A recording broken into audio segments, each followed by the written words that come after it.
Laura Sanko accidentally exposes Nina Drama as an industry plant. But first, let's watch them scissor each other. Here? With that leg. This leg. What I'm looking for. No, go for it. I want to see if I pass out. So Laura Sanko took a break from jacking off to highlights of Shavkat Rakhmonov to ask Nina Drama, hey, where the hell did you come from? You just came out of nowhere and became the biggest MMA media personality in no time at all. How did that happen? The moment that I saw you for the first time, I was like, I need to get to know this girl. So part of the reason I wanted to do this today is because I feel like no one knows anything about you. Maybe that's by design, but we're going to change that today. So start at the beginning. Like, what's your origin story? Like, you don't have to say everything, but like, who are you? Good question. Who are you, Nina Drama? Where'd you come from? Okay, my origin story. I think it is by design that I'd rather people just make up stuff about me on the internet because She won't say. She won't say. Why do you want people to make up things about you instead of just telling us? I'd rather them just not know anything about me. Yeah. Oh, interesting. Why is that? Why is that? Is it because the truth is you ran into Dana White at a casino one day, sucked him off in a toilet stall, and he gave you a job? Why not tell us the origins of how you rose to fame so suddenly? Weird, huh? And like then a little bit of mystery. Yeah, because they're gonna form their own narrative about me anyway. Oh, that's such a cop-out. That is such a cop-out. Oh, poor me. I'm just a victim. They're so mean to me online. They're gonna make up their own narrative about me. They would only do that if you're not answering the question that's on everybody's mind. Hey, are you an industry plant? For example, nobody is making any narrative up about Laura Sanko. We know this story. She had a very brief career in MMA. She actually fought. She had her first fight in like 2010. She got pregnant and decided to exit fighting, worked her way up in MMA broadcasting, and now she's a commentator. That's her origin story. Nobody's making anything up. And Laura is as curious as any of us because she's been working in this field, working her ass off. Took her like 13 years to get to the commentator's table. And here this chick shows up out of nowhere, knows nothing about MMA, and in about a year or so has become the biggest MMA media personality, pushing almost 1 million subscribers on YouTube. Weird. So before, My origin story? yeah, you're still not answering my question. See? Laura's calling her out. You're not answering the question. It's a simple question to answer. But you can't tell us the truth, can you? She is so obviously an industry plant. My question is, does the UFC now regret how much they invested in her, pushing her to the top, now that she has recently lost her battle with obesity? Check this out. Guys, look at this. If you can't see what I see, I'm gonna have to use the most advanced video technology available to mankind to point it out to you. And I'm gonna have to also pull out the hand of truth. Zoom in on her body. Pause right there. Look at this, you guys. Look at her blubberous gut bursting out of this fat suit. You know, it's crazy because if you go to her earliest video on her YouTube channel, her waistline is down here, showing the belly button. Over time, that waistline has crept higher and higher and higher and higher to cover up how much fatter and fatter and fatter and fatter she's gotten. I mean, look at this. She looks like a sausage bursting out of its casing. This gap between the waistline and the top is just getting smaller and smaller and smaller after every passing video. Soon, she's just gonna be wearing a full wetsuit. Now listen, I'm not body shaming. You have to understand that this is not body shaming. All I'm saying is that fat people shouldn't be in front of the camera. If you're in front of the camera, you need to be hot and sexy. I'm not saying throw all fat people into a mass grave. I am saying they shouldn't be working in roles that involve us having to look at them. Put them in a basement under an office building. Have them sort the mail. Don't make us look at them. It's vomit inducing. Now, maybe you think I'm crazy calling Nina Drama a fat pig, but I got receipts. Look at this right here. Zoom in on that. Pause. Right there. Do you see the blubber spilling out? Spilling out over that waistband. I guess you didn't pull that waistband up high enough, did you? Fast forward 6 seconds. That was ideal. Right there. Pause that. Look at this. Disgusting. Nauseating. Downright nasty. We shouldn't have to look at that. But I'm not done. I'm not done. Let's skip ahead. All right, so now she's made the mistake of wearing white. She was very smart to wear black at the start of this video. Now she's wearing white, and you can no longer hide the fat. Look at this. Look at these rolls. And you can see she still has the high-waisted pants on, but the fat is just spilling out. Look at this on this side and this side. We're going to skip ahead 7 seconds. Look at that. Look at that. Zoom in on that. Pause. Right there. Look at this. Oh my gosh. It's like a second set of titties right under the first pair. She's got them quad tits going. Ugh. But there's more. I hate to tell you there's more. Look at this. Oh man. This is hard to look at. Do you see what I go through to provide you your weekly sewage? Can you at least give me a like? Can you at least give me a like for this? Maybe even a follow on Instagram at Sewer King Cobra?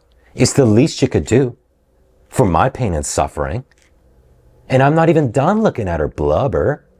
But one thing I want to point out before we move to the next shot is that she's sitting up straight. Okay, I can understand if you're hunched over, it can look like you're fat. You know what I mean?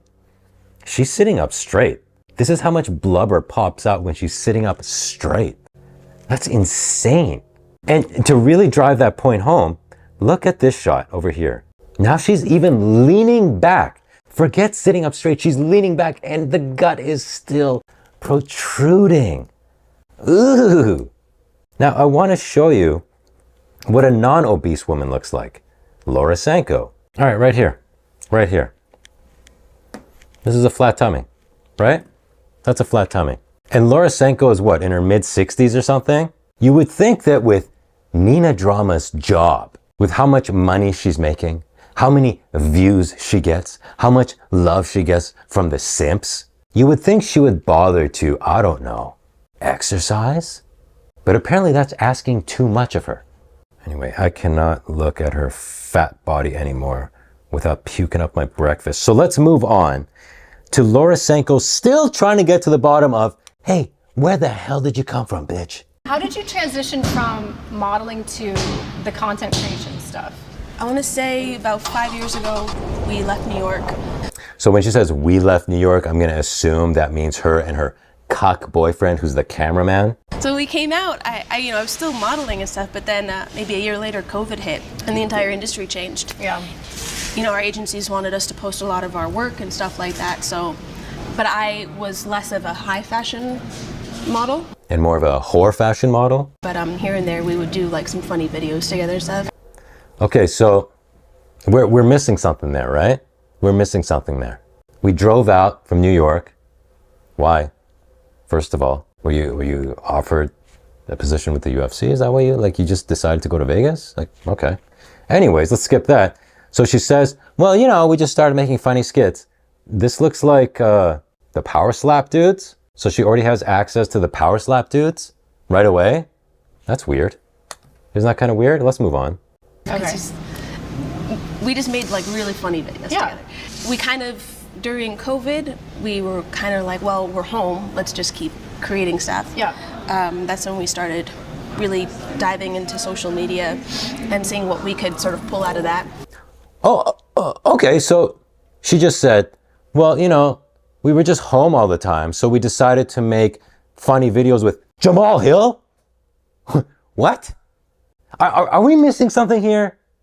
Can I do that? Can I decide, oh, I'm just going to make some funny skits with top UFC fighters? Was this guy the champ at the time? Like, what? How does this answer the question? You skipped the whole part where you were making content with UFC fighters. This is what we're asking. How did you get to this point? We have access to the light heavyweight champ, or he was about to fight for the championship. Hey, so what's the origin story? Well, we drove out here and I started making videos with the top UFC fighters. Wow! If you guys don't realize she's an industry plant, you're retarded, okay? You have retardation with the side of mongolation, okay? That's the only answer here. If we haven't put this to rest by now. I love that Laura Sanko was just asking her, hey, so what was the story here? And she gets outed as an industry plant because she can't answer the question. Because the answer would incriminate her. But by the way, guys, that's not even a bad thing. Hiding it this whole time makes it bad. If she was just the latest UFC employee and she's going to do the social media division, what's wrong with that? Nobody has a problem with that. The issue is when you pretend that this was all just organic growth. Oh, I started putting up funny videos. And then, oh, the UFC noticed me and gave me access to the UFC fighters. Like, if that happened, do you think anybody would have a problem with it? I mean, maybe if you're just using your tatas and ditziness to get views, it would still be annoying. But you're just pretending like, oh, I just drove out here and made funny videos and now I have the biggest UFC media channel in the world. What? In a year or so? That's odd. It's kind of odd. Industry plant, you guys. This is her example of, I just started making some funny skits with Jamal Hill. I mean, maybe you're stupid if you're still buying this story. And we did. It just turned into like a full-time thing for me. Oh, I just put up some funny skits and it became a full-time thing. Oh, that must be so nice in such a short period of time. Other UFC YouTubers, MMA YouTubers, they take several years, half a decade, maybe more, to become a full-time thing, putting out daily videos. Look at those other YouTube channels. So obviously an industry plant. Like this next bit really drives it home. Listen to this. I remember the first time I saw you, I was backstage and I saw this person with this like wild red hair doing what I thought was a fan walkout. Like I thought you were a fan that had won a contest. That was my first time working with UFC. It was International Fight Week. Her first video on her YouTube channel, we're gonna have a look at it right now, was at UFC International Fight Week. And as she said, working with the UFC. Let's look at that first vid, guys. Before we get into further proving that she's an industry plant, I just want you to see what a casual she is. She has zero MMA, UFC knowledge. Listen to this. Airport right now, and I'm going to Vegas for Fight Week, UFC Fight 276. UFC Fight 276. UFC Fight 276. Because there's just one fight. Guys, did you buy the pay-per-view for UFC Fight 276? This is someone who's never watched the UFC fight in their life. Listen to this again. I'm on my way to the airport right now, and I'm going to Vegas for Fight Week, UFC Fight 276. And look how she just closed her eyes, concentrated. I don't want to screw this up. UFC Fight 276. Listen to it again. I'm on my way to the airport right now, and I'm going to Vegas for Fight Week, UFC Fight 276. There it is. And this kind of contradicts her story, doesn't it? She said we're flying to Vegas. But I thought she said she moved here and just started making content organically. Kind of sounds like she got hired when she was in New York and got flown out at first. Weird. Story's falling apart already, huh? Huh, fatso? So right away, her first ever, this is her first ever video on her channel. Who does she land an interview with? Oh, look who it is. The UFC's favorite terrorist. World never lost a round in his entire life. Do you plan on fighting any bears after today? Never lost a round? Pretty sure you lost a round to Connor. No. Humans, bears, finish everything. Okay, now, this will finally lay to rest the questions of whether or not she is an industry plant. If you see what I am about to show you, and you still argue she is not an industry plant, You are officially certified retardo. Okay? Watch this. This is her first ever UFC video after interviewing multiple UFC fighters, including Khabib. All right, watch this.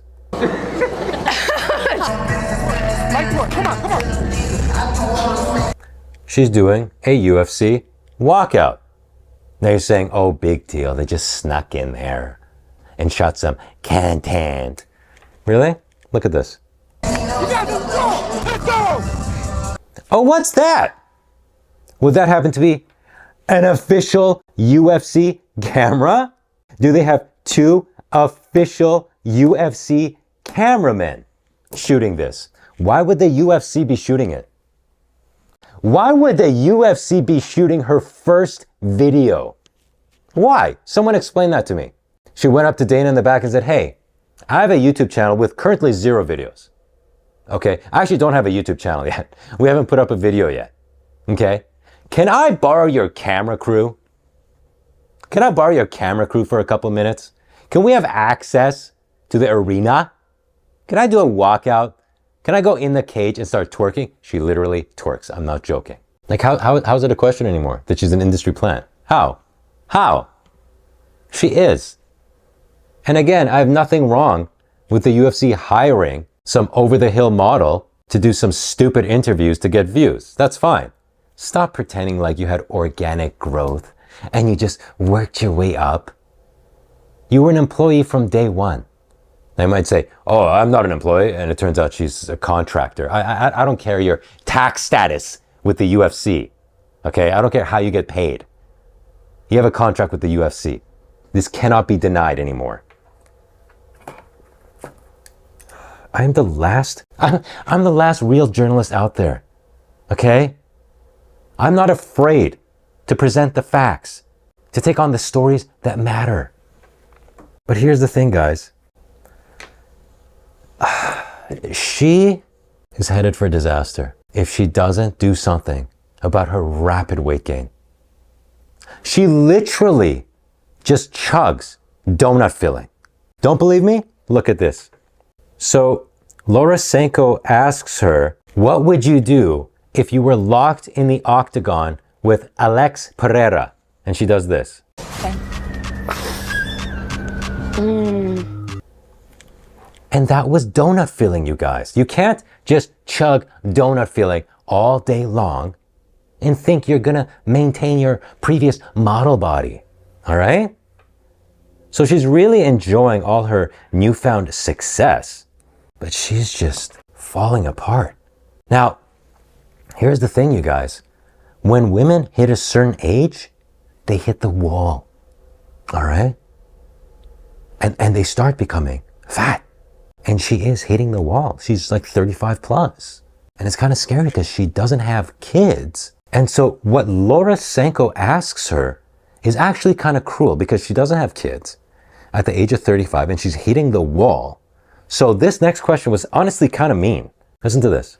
Number 1, who would you rather hire to babysit your kids? Sean Strickland, Colby Covington, Bryce Mitchell, or Hamzat? That's just a mean question to ask a woman who is 35. Hey, who do you want to babysit your kids? I don't have kids. This would be like me going up to some starving homeless guy and say, hey, if you could go to any restaurant right now, what would it be? You don't ask a woman who has hit the wall hard who would babysit her kids that don't exist. You should be asking her, which of these 4 UFC fighters would you rather breed you to have kids? And of these 4, obviously she would pick Sean Strickland. But if she had her choice, she would go with Alex Pereira. Now, she used to be in love with Sean Strickland. We covered that in one of my previous videos. But now Alex is the double champ, knocking people out left, right, and center, including Sean Strickland. So obviously she's going to go for the toppest top dog. That's hypergamy, you guys. You can be Sean Strickland, you can be a champ, but then you lose the belt. And the woman who is so into you has lost interest for the guy who has other belts, okay? That's how women are, guys. It's sad. It's sad. But this is what happens with feminism. Feminism might just have been where society started going into free fall. Feminism has completely rotted women's brains. If you don't believe me, listen to this question.